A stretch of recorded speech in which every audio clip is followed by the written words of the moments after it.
this computer. All right, so we're recording now too, okay? So let's do File, New, Project, Architectural Template. Okay, so we've got two things that we need to put in place. Let's do a couple of walls and then a curtain wall that attaches to it as well. So let's just use, again, start with this curtain wall 1. You're going to have a much easier time working with that than working with this storefront. The reason why I say that, so the storefront is super cool because it gives you everything in one pass, but it's more difficult to edit because everything is pinned. Like if I select this mullion, it's pinned. So to edit any of that stuff, you have to come back in and unpin it and all that stuff. Whereas starting with the curtain wall 1, you essentially just get this big piece of glass, and then you have to go to the trouble of adding in the different panels, but you have much more control over where and how they work, and it's easier to come back and edit, which is exactly what we're going to be doing. So I'm going to do mullion, all grid lines, and we have that, okay? So definitely not the Eames house, but we have some of the components of the Eames house in place. So let's see here. Do I have Twinmotion? Good. I have Twinmotion open now too. Because what I want to do is let's go ahead and go through this entire process just as if I sent this. Okay, so I would do a File, Export, FBX, and let's just do this as Window Wall Materials. And then in Twin, I will import said window wall materials.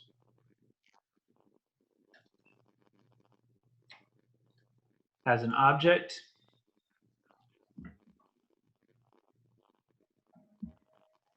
And let's get some of those base materials on them.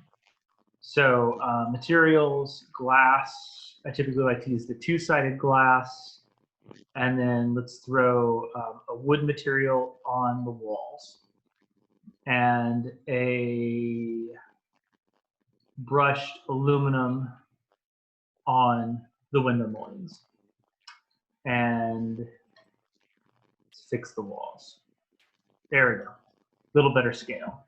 Okay, so both of those walls have that wood texture on it, and I only have one variety of glass for all of the glass panes, right? So those are the two things that we want to be able to change. I wonder, glass, do I have some colors on glass in here? Yeah, I've got colors on glass. Good, good. Okay, the reason why, you know, building a new glass material is something we can totally do, but we can leverage these and manipulate their color a little bit as we need to. So we can pick something close, and then you can nudge the color with whatever it needs to be. But yeah, you know, if I do green, it's going to turn everybody green, right? So we need to go back into Revit. And essentially what I'm going to do is select, like, let's say this pane of glass right here, we want to be blue. So what I need to do is I need to select it. I'm going to use my tab key to get to that glass pane. And then once it's highlighted, I'm going to left click to select it as an individual. So I can see this system panel glazed. And now what I need to do is edit its type. And I'm going to duplicate this. And I'm just going to call it, rather than glazed 2, I'm going to call it glazed blue. So the material right here that says glass, I'm going to go to, in Revit, edit the glass properties. So this should pull up the materials panel. And I am going to create a new material. I'm going to rename it glass, because these are alphabetized. I always want to put my category first, glass, blue. And then on my appearance, if I was going to edit this inside of Revit, if I was going to render this out in Revit, I would be really concerned about everything that happens here, right? But I'm not, so I'm going to keep it really simple. I'm just going to nudge this to blue, and I'm going to turn on its transparency and make it fairly transparent, just so it starts to show up reasonably well inside of my shaded view, right? And fairly well just turned awful on me. Oh, let's see here. I need to look at, I'm going to go back and edit that material one more time. Edit type, and then glass blue. And I need to, under this, I'm going to turn on use render appearance, right? So this is how an object is going to render out. This is how it's going to draft. And this is kind of a drafting view, right? So I like to turn those things, I like to make sure that they match. And so that, yeah, now I've got this sort of blue tinted glass. Cool. So same thing with the wall. I can take this wall, edit its height. I'm going to edit the structure. And instead of the default material, I'm going to create a new material for it. So it's, again, this little ball with the plus sign.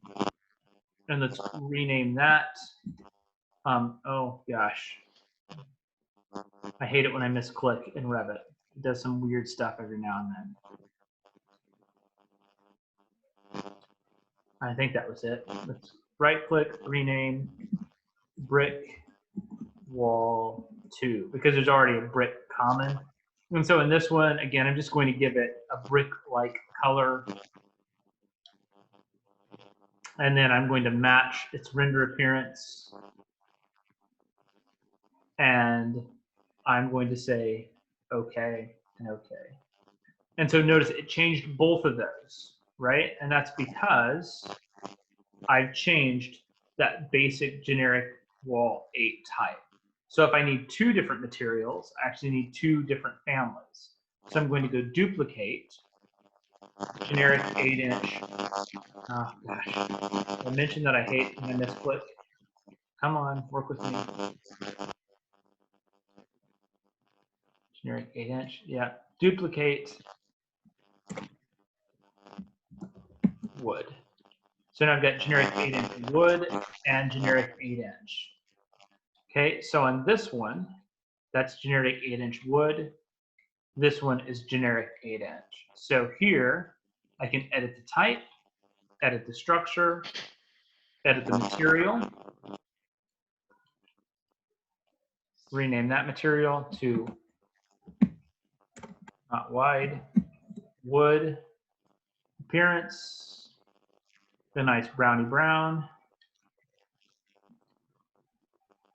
matchy matchy.